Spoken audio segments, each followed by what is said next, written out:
Yes, you guys, I apologize for the tank top. Not really, because I brought out the guns. But no. No, it's just too hot. I was like, you know what? It's my studio. I can do whatever I want. But I feel a little self-conscious. That's why I says, Vive la France! Okay, so yes, okay. I want to, you know, we have time tonight, so we could actually talk about anything. So I could, you know, I could turn up the lights and we can ask questions from the audience, but I do want to lecture just about something. That's what Carol Burnett used to do, right?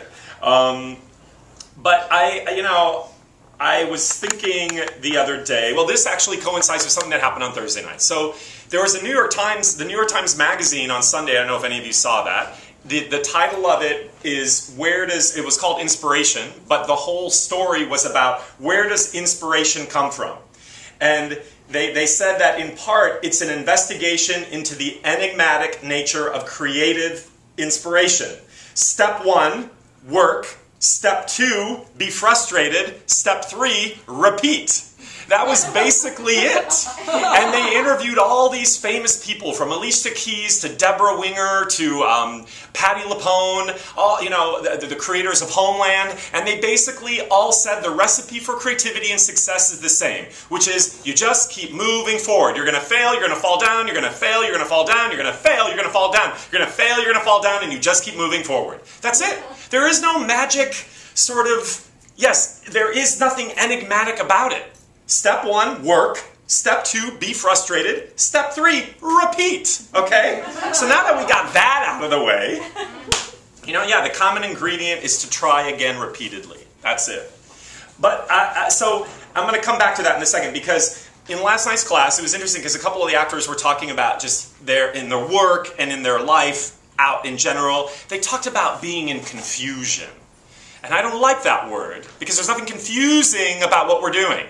I don't think there's anything confusing at all, especially here at the studio. It's very black and white, because it's science, and you can see it with your own eye. It doesn't take a rocket science to see what's truthful and what's not. But I posed this question to one of them, and then afterwards he was like, oh my God, that had such resonance for me.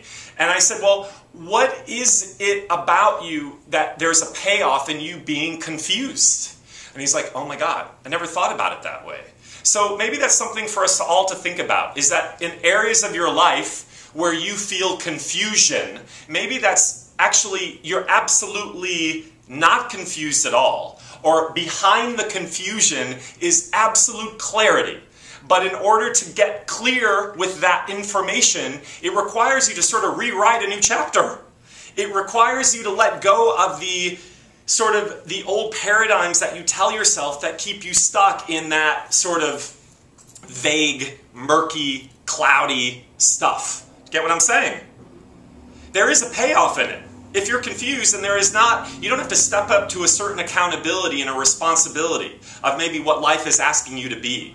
And that can be a little scary because, oh, you mean I can be brilliant and talented and amazing and have a career and be successful and be fulfilled? Yeah.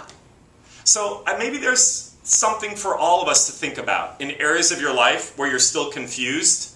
What's so confusing about it? And the last thing that I want to say is something that came to me on Thursday night. I was teaching, and this image came to me in the middle of class. It blew my mind.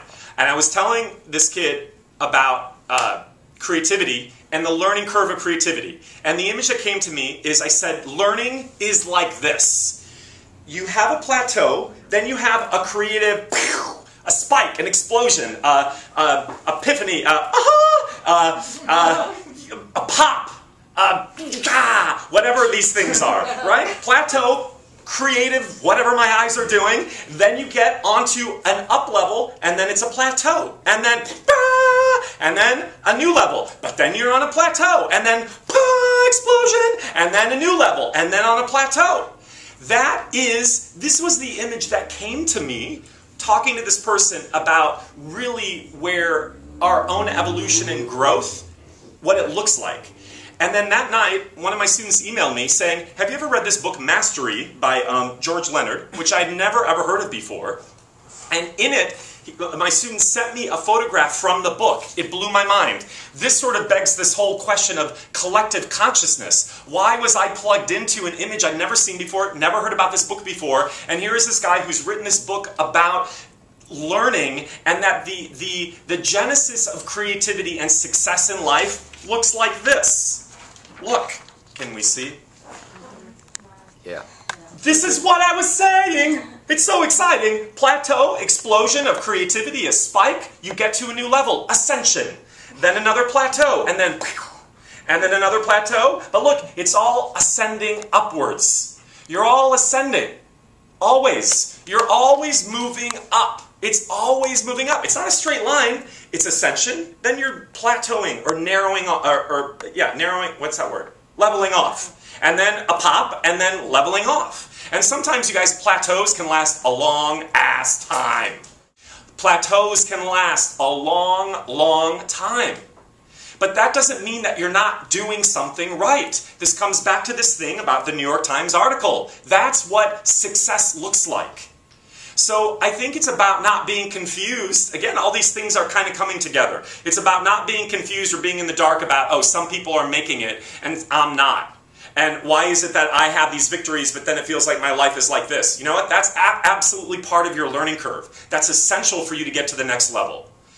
All right, does anybody have any questions? I have to turn on the AC. It's busy. Will you turn those on? It's really hot in here. I'm sweating in my tank top.